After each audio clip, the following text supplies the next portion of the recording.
बिस्मिल्लाहिर्रहमानिर्रहीम। अस्सलाम वालेकुम नाज़रीन, मैं अहमद फ़वाद हूँ। आप यूट्यूब चैनल देख रहे हैं। नाज़रीन, आज तारीख़ है 21 दिसंबर और दिन है हफ्ते का। दो बड़ी इंपॉर्टेंट डेवलपमेंट्स हैं, कुछ तफसीलात आपके साथ शेयर करूँगा। पहली तो ये कि रिजीम चेंज ऑपरेशन करने वालों के अगेंस्ट बाकायदा तौर पर जो एक्शन है वो ले लिया गया है अमेरिका की तरफ से और मामलात एहतसाब की तरफ बढ़ने जा रहे हैं। कुछ एक्सक्लूसिव डिटेल्स हैं, एक तो ये आपके साथ मैं शेयर करूँगा और साथ ही साथ नाज़रीन इस वक्त ये मैसेज भी एस्टेब्लिशमेंट को पहुंचा दिया गया है कि जल्द इमरान खान की रिहाई और जल्द नया इलेक्शन कमीशन तश्कील और इसके साथ जल्द नए जो इंतखाबात हैं वो करवाए जाएं और जो आपका आइनी रोल है यानी कि सियासत में आप मुदाखलत नहीं कर सकते, इस आइनी रोल में आप वापस चले जाएं। ये पैगाम क्या है, क्या किस तरीके से ये पहुंचाया गया है, किसने ये पहुंचाया, इस पर भी कुछ तफसीलात आपके साथ मैं शेयर करूँगा। और आखिर में जी, इमरान खान साहब और बुशरा बीबी इनके अगेंस्ट जो 190 मिलियन पाउंड केस इस वक्त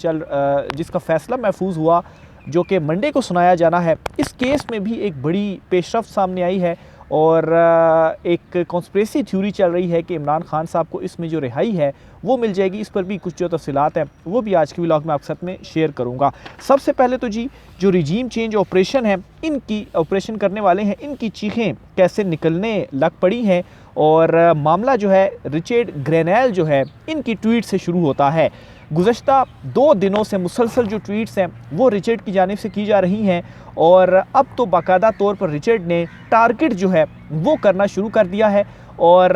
जो मुस्लिम लीग नून के कुछ रहनुमा हैं, एहसन इकबाल हो गए, जिन्होंने ट्रंप के अगेंस्ट ट्वीट्स की थी और ये कहा था कि अमेरिका से एक ट्रंप का खात्मा हो गया और पाकिस्तानी ट्रंप का भी हम जल्द घर भेज देंगे। इस पर जी रिचर्ड ग्रेनेल ने जो डिटेल्स हैं वो इनके हवाले से मांगी हैं और पाकिस्तानी जो हैं इस वक्त सोशल मीडिया के ऊपर ना सिर्फ एहसन इकबाल बल्कि मरियम नवाज़, ख्वाजा आसिफ, इनकी ट्वीट्स को भी टैग करके रिचर्ड तक पहुंचा रहे हैं कि ये आपके अगेंस्ट जो है, जो मौजूदा इस वक्त चुनतखब हुकूमत है, ये इस किस्म की जो ट्वीट्स थे वो माजी में कर रहे थे। और रिचर्ड की जानिब से बाकायदा तौर पर अब जो पाकिस्तान तहरीक इंसाफ के जो सपोर्टर्स हैं बज़ाहिर सोशल मीडिया ट्विटर के ऊपर जो ये ट्वीट्स वगैरह कर रहे हैं, इनको रीट्वीट तक करना शुरू कर दिया है। अब नाजरीन,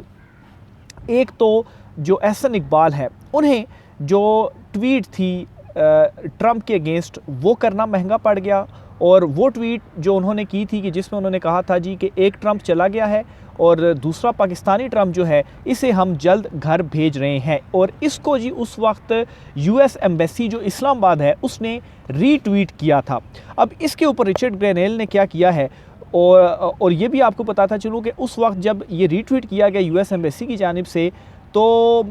एक उस वक्त भी आवाज़ उठी कि यूएस एम्बेसी कैसे एहसन इकबाल के इस ट्वीट को रीट्वीट कर सकती है। तो एम्बेसी की जानिब से फिर एक ट्वीट लिखा गया जी कि कोई हैकिंग वाला मामला हुआ है, हमारे कंट्रोल में नहीं था, तो हमारी तरफ से ये जो ट्वीट है वो नहीं की गई। बहरहाल जी, एहसन इकबाल की वो ट्वीट और उसको जो रीट्वीट किया हुआ था यूएस एम्बेसी ने, क्योंकि वो ऊपर लिखा आ जाता है, इसका जो स्क्रीनशॉट है वो रिचर्ड की जानिब से शेयर किया गया और रिचर्ड ने ये कहा कि मुझे इसके ऊपर यकीन नहीं है। तो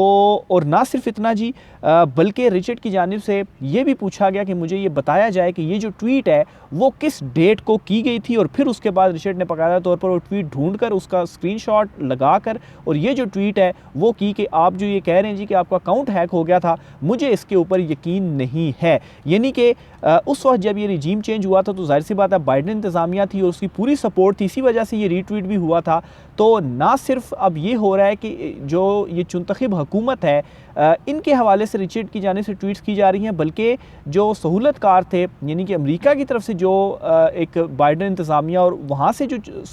सपोर्टिव रोल था उनका भी जो एहतसाब है उसकी तरफ जो मामलात है अब बढ़ने लग पड़े हैं। और इसी तरह से जो रिचर्ड है बाकायदा तौर पर पाकिस्तानी जो लोग हैं जो ट्विटर के ऊपर उसको टैग करके चीज़ें शेयर कर रहे हैं, उनके साथ बाकायदा तौर पर अट्रैक्शन उसने शुरू कर दिया है और उनको रीट्वीट कर रहा है और उनकी ट्वीट्स के ऊपर अपना जो रद्द अमल है वो दे रहा है। तो यहाँ तक जो मामलात हैं वो पहुँच चुके हैं। और मैं आपको ये बताता चलूँ कि रिचर्ड बड़ा ख़ास मुशीर है ट्रंप का। रिचर्ड की जानिब से अगर चले एक दफ़ा हो सकता है कि जियो ने ट्वीट किया तो उसको गुस्सा होगा कि उसके ऊपर हमजिन्स के हवाले से इल्ज़ाम लगाया तो उसने जो है वो उस पर ट्वीट कर दी, लेकिन मुसलसल जो कि ट्वीट्स हो रहे हैं तो इसका मतलब ये है कि ये बाकायदा तौर पर बाइडन ट्रंप की पॉलिसीज़ में शामिल होगा। इसी वजह से ही रिचर्ड की जानिब से इतना खुलकर इसके ऊपर जो ट्वीट्स हैं वो की जा रही हैं। तो बहरहाल जी ना सिर्फ बल्कि अब जैसे मैंने पहले बताया कि सिर्फ एहसन इकबाल या दीगर की नहीं बल्कि मरियम नवाज़, इवन के ख्वाजा आसिफ ने भी कुछ ट्वीट्स की थी और वो ट्वीट्स भी अब टैग करके रिचर्ड तक पहुंचाई जा रही कि इस तरह का जो बयानिया था इस चुनतखब हुकूमत ने आपके अगेंस्ट बनाया था। तो एक तो जी ये बहुत बड़ी डेवलपमेंट हुई है और इस पर बाकायदा तौर पर जो चीखें हैं वो भी निकलना शुरू हो गई हैं। और नजम सेठी साहब हैं जी, वो देखें जी अपने शो में ये कहते हैं कि जो कुछ लॉबिस्ट थे उन्होंने जो है वो चूँकि ट्रंप या उसकी टीम वगैरह जो थी इनको उन्होंने पैसे दिए हुए थे तो जाहिर सी बात है इन्होंने कुछ ना कुछ तो करना था, तो इस वजह से ये एक छोटी मोटी जो ट्वीट है वो की जा रही है। लेकिन जो ट्रंप है वो इसके ऊपर कोई जो एक्शन है वो नहीं लेगा। अब देखें इस तरह से नजम सेठी जो हैं वो एक बयानिया बिल्डअप करने की कोशिश कर रहे हैं। इसके ऊपर भी रिचर्ड की जानिब से ट्वीट किया गया, शहबाज गिल की जानिब से जो है वो इस वीडियो को ट्वीट किया गया तो नीचे रिचर्ड की जानिब से उसके ऊपर रिप्लाई करते हुए पूछा गया कि ये जो जर्नलिस्ट है, ये जो सहाफ़ी है, ये कौन है, और आगे क्वेश्चन मार्क डाल दिया। यानी कि इस हद तक रिचर्ड मामलात में इन्वॉल्व हो गया है कि इन चीज़ों को भी रिचर्ड जो है वो उसके ऊपर सवाल पूछ रहा है कि ये सहाफ़ी कौन है, और बाकायदा तौर पर उसने जो अट्रैक्शन है वो शुरू कर दिया और यहाँ पर जो कांपें हैं वो इस वक्त टांग गई हैं। उल्टा जी जो ट्रोलिंग है वो मोहसिन नकवी के अगेंस्ट शुरू हो गई है और ये भी जो है वो सोशल मीडिया ट्विटर के ऊपर चल रहा है जी कि मोहसिन नकवी का रिचर्ड का जो शनाख्ती कार्ड है और पासपोर्ट है वो मनसूख करने का फ़ैसला, क्योंकि ओवरसीज़ पाकिस्तानियों के अगेंस्ट ये इसी किस्म के हरबे अपनाते रहे जी कि हम शनाख्ती कार्ड और जो पासपोर्ट है जी उसको मनसूख कर देंगे। तो इस पर जी एक उन्होंने मेम बना दी कि मोहसिन नकवी जो है वो अब रिचर्ड का भी पासपोर्ट और शनाख्ती कार्ड जो है वो मनसूख करेगा। इसी तरह से जी एक और बड़ी जो डेवलपमेंट है वो भी आपके साथ शेयर करता हूँ जी। जनरल रिटायर्ड नईम लोधी साहब हैं जी, इन्होंने एक जो ट्वीट है वो किया है और इस ट्वीट में ये क्या कहते हैं और बड़ी मानी खेज़ इनकी ट्वीट है। वो ये कहते हैं कि अगर जो है वो यकजहती कायम करनी है और वापस तरक्की की राह में मुल्क को लाना है तो क्या ऑप्शंस हैं और क्या करना चाहिए। एक तो उन्होंने कहा है जी कि जो सियासी कैदी हैं इनकी रिहाई होनी चाहिए। दूसरे नंबर पर उन्होंने कहा है जी कि फौरी तौर पर नया इलेक्शन कमीशन तश्कील दिया जाना चाहिए और उसके बाद जो इलेक्शंस हैं वो होने चाहिए और सब आइन के मुताबिक अपना अपना जो काम है वो करें। तो मैं आपको बताता चलूँ कि इमरान खान साहब का भी यही मौक़िफ़ है। देखें, नया इलेक्शन या मैंडेट की वापसी सेम जो है वो चीज़ें हो गई, कैदियों की रिहाई ये इमरान खान साहब का मुतालबा है और फिर सारे आइन के मुताबिक अपना अपना काम करें ये भी इमरान खान साहब कहते हैं। लेकिन अब मामलात इस हद तक पहुंच गए हैं कि 26 नवंबर जो हुआ, जो स्ट्रेट फायरिंग की गई, तो इमरान खान साहब ने ये अनाउंस कर दिया कि इंसाफ में उन लोगों को ज़रूर दिलाऊंगा। यानी कि ये सारी चीज़ें दूसरी तरफ भी करने के लिए तैयार हैं, लेकिन वो सिर्फ़ और सिर्फ एक गारंटी चाहते हैं क्योंकि अब अमेरिका की तरफ से भी अच्छा खासा जो दबाव है वो बढ़ता जा रहा है। तो ये तो उनको मालूम हो गया कि इमरान खान साहब को छोड़ना पड़ेगा और इमरान खान साहब नहीं टूट रहे, लेकिन जाहिर सी बात है ये खौफ ही है जिसकी वजह से कोशिश की जा रही है कि इमरान खान जो है वो कोई ना कोई हमें डील दे दे, क्योंकि ख़ुद को तो फिर बचाना तो है। तो इमरान खान डील नहीं देगा तो हम कैसे बचाएंगे, और इमरान खान बाहर अगर निकल आया तो उसने 26 नवंबर जो है वो नहीं भूलने देना। तो इस पर मैं आपको एक और भी जो है वो बताऊं कि एक तस्वीर जो है वो इस वक्त सोशल मीडिया के ऊपर काफ़ी ज़्यादा, ट्विटर के ऊपर ख़ास तौर पर चल रही है और इसमें एक नौजवान को, यानी कि बड़ा टीनेजर सा नौजवान है, उसकी तस्वीर देखकर मुझे अंदाज़ा होता है कि शायद वो 18 साल का भी वो लड़का ना हो। तो उस लड़के के साथ क्या जो जुल्म है वो किया गया। 26 नवंबर को उसका भाई था अब्दुल रशीद, वो शहीद हुआ और वो अपने भाई का जो जनाजा था वो लेकर जा रहा था वापस अपने घर। तो वहाँ रास्ते से उस लड़के को गिरफ्तार किया गया और उसके ऊपर 4 जो केसेस हैं वो डाल दिए गए और आजकल वो जेल में है और अदालतों के जो धक्के हैं वो खा रहा है। तो अब आप ज़रा जस्ट इमेजिन करें, ये अंदाज़ा तो कोई नहीं लगा सकता, लेकिन जस्ट इमेजिन करें कि आपका कोई जो प्यारा है वो इस तरह से शहीद हुआ हो और आप उसका जनाजा लेकर जा रहे हों, आप जो है वो उसी कश्मकश में, उसी गम के अंदर हों और आपको जो है वो इस तरह से उठा लिया जाए, तो क्या आपके ऊपर गुजरेगी या आपके जो वालिदैन हैं उनके ऊपर क्या गुजरेगी। यानी कि अब वो एक 18 साल का भी शायद वो नहीं होगा, मतलब है टीन एज का वो लड़का था, उसके भाई के साथ क्या हो गया और वो जो है वो जेलों में है और उसके माँ बाप जो है वो कहाँ पर मारे मारे जो है वो फिर रहे होंगे। तो ये वो चीज़ है जिससे जो नफ़रत है वो फैलती है और इन लोगों के साथ इमरान खान साहब ने खड़े होने का ऐलान किया है कि इनको मैं इंसाफ दिलाऊंगा। तो इमरान खान साहब इस चीज़ से पीछे नहीं हटेंगे। ये इमरान खान साहब ने खुद जो अनाउंस है, जो ऐलान है वो कर दिया है। दूसरी तरफ फवाद चौधरी जो हैं और शेर अफजल मरवत वगैरह वो सोशल मीडिया के ऊपर काफ़ी तनकीद कर रहे हैं जी कि ये इस तरह से हैं तो वो उस तरह से हैं और इनकी वजह से नफ़रतें फैल रही हैं। तो नफ़रतें इनकी वजह से फैल रही हैं जो ये नफ़रत के बीज बो रहे हैं। आखिर में जी एक कॉन्स्पिरेसी थ्योरी इस वक्त चल रही है, इस पर भी कुछ तफसीलात आपके साथ में शेयर करता चलूँ जी। और कॉन्स्पिरेसी थ्योरी ये है कि चूँकि इस वक्त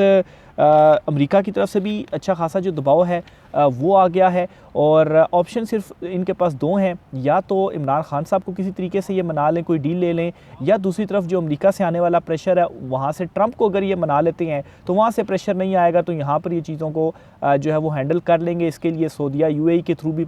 रब्ता करने की कोशिश की गई, ख़ुद जो है वो अमेरिका गए और वहाँ पर भी ट्रंप की टीम से रब्ता करने की कोशिश की गई, लेकिन कोई इसमें जो कामयाबी थी वो नहीं हुई। तो अब जी ये कॉन्स्पिरेसी थ्योरी इस वक्त चल रही है कि इमरान खान को और बुशरा बीबी साहिबा को, इन दोनों को Al-Qadir trust case 190 million pound जो केस है जिसका फैसला महफूज किया गया और वो मंडे के दिन आना है, इस केस में बरी कर दिया जाए। बरी करने के बाद जो है वो इस तरह से बयानिया बनाया जाएगा या बताया जाएगा जी कि देखें जी जो दबाव आ रहा है अमेरिका से कि देखें जी अदलिया तो आज़ाद है और इमरान खान और बुशरा बीबी जो हैं वो इस केस में नहीं उनके ऊपर बनता था तो उनको बरी कर दिया गया। बाकी केसेस में इमरान खान साहब हैं तो वो अदालतों में केसेस हैं, इमरान खान साहब लड़ रहे हैं, या फिर इस तरह से किया जाएगा कि इमरान खान को सज़ा दे दी जाए, बुशरा बीबी साहिबा को बरी कर दिया जाए। तो इसमें भी बनाया जाएगा बयानी जी कि देखें जिनका कसूर नहीं था बुशरा बीबी का तो उनको तो छोड़ दिया गया, बरी कर दिया अदालत ने, इमरान खान को जो है वो सज़ा हुई। या फिर ये भी एक कॉन्स्पिरेसी थ्योरी चल रही है कि इमरान खान अगर बरी हो जाते हैं तो इमरान खान साहब को जो है फिर जेल में ही अगर रखना है तो ज़रूरी तो नहीं है कि अलकादिर ट्रस्ट केस में सज़ा सुनाकर रखा जाए, और भी केसेस हैं इमरान खान साहब के ऊपर वो डाल दिए जाएंगे और उन केसेस में इमरान खान साहब को जेल में रखा जाएगा और फिर उसके बाद बताया जाएगी देखें जी अलकादिर केस में तो वो बरी हो गई हैं। तो अदालतें अपना काम कर रही हैं और अदालतें जो हैं वो आज़ाद हैं। लेकिन अब यहाँ पर भी एक दो सवालात हैं कि अगर इमरान खान साहब को बरी कर दिया जाता है इस केस में तो इमरान खान साहब के ऊपर कोई और ऐसा केस नहीं है जिसमें इमरान खान साहब कन्विक्टेड हैं, तो फिर जो दबाव होगा कि इमरान खान साहब को जो दबाव आ रहा है कि इमरान खान साहब को रिहा किया जाए, तो अगर अदालतों ने बरी कर दिया तो इमरान खान साहब को क्यों बरी नहीं किया जा रहा, क्योंकि तो वो तो कन्विक्टेड ही नहीं है, किसी में उनको सज़ा ही नहीं हुई कि वो जेल में अपनी सज़ा काट रहे हैं। तो इस चीज़ के ऊपर भी जो है वो गुफ्तगू की जा रही है कि फिर इसको किस तरह से टैकल किया जाएगा, कैसे इमरान खान साहब को मज़ीद जेल में जो है वो रखा जाएगा। तो इसमें जी फिर ये जी कि जो दीगर केसेस हैं वो इमरान खान साहब के ऊपर हैं, तो इसमें बरी करके दीगर किसी एक अदे केस में खान साहब को सज़ा सुना दी जाए और यूँ जो मामलात हैं 2-3 महीने तक मज़ीद टाले जाएँ, टाइम गेन जो है वो किया जाए और फिर सऊदीया यूएई वगैरह की तरफ से जो प्रेशर है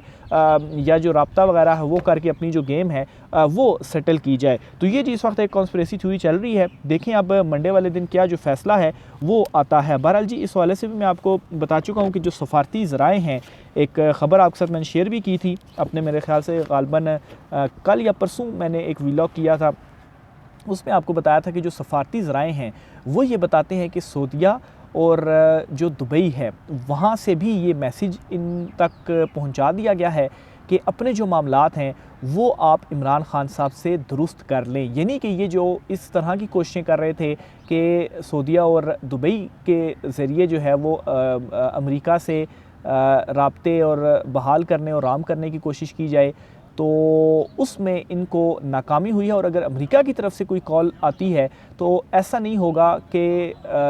डायरेक्ट जो है वो कुछ कहा जाएगा, बल्कि उसमें सऊदीया या जो दुबई वगैरह हैं उनको भी उसकी एक जो कॉपी है वो भेज दी जाएगी, यानी कि वहाँ से भी फिर जो सपोर्ट है वो इनको नहीं मिलेगी। तो ओवरऑल जी इस वक्त ये फंस चुके हुए हैं और इवन के मुस्लिम लीग नून के अंदर जो इनके MPAs हैं उन्होंने भी आवाज़ें उठाना शुरू कर दी हैं। एक बहुत बड़ा ग्रुप है 50-60 MPAs का, वो इस चुनतखब हुकूमत के ख़िलाफ़ अपने ही उसके अगेंस्ट जो है वो खड़ा हो चुका है। हालांकि उनके अपने ज़ाती मफाद के लिए वो खड़े हुए हैं, उसको बड़ी मुश्किल से इस वक्त कंट्रोल किया गया। बहरहाल ये पूरी स्टोरी डिटेल्स में ले रहा हूँ, मुकम्मल जो है वो मैं इंशाल्लाह आपके साथ शेयर करूँगा, लेकिन इस वक्त इस चुनतखब हुकूमत के अंदर से भी जो इनकी सपोर्ट है वो ख़त्म होती जा रही है। राय के साथ कीजिएगा। आज की व्लॉग से इतना ही, इजाज़त दीजिए, अल्लाह हाफ़िज़।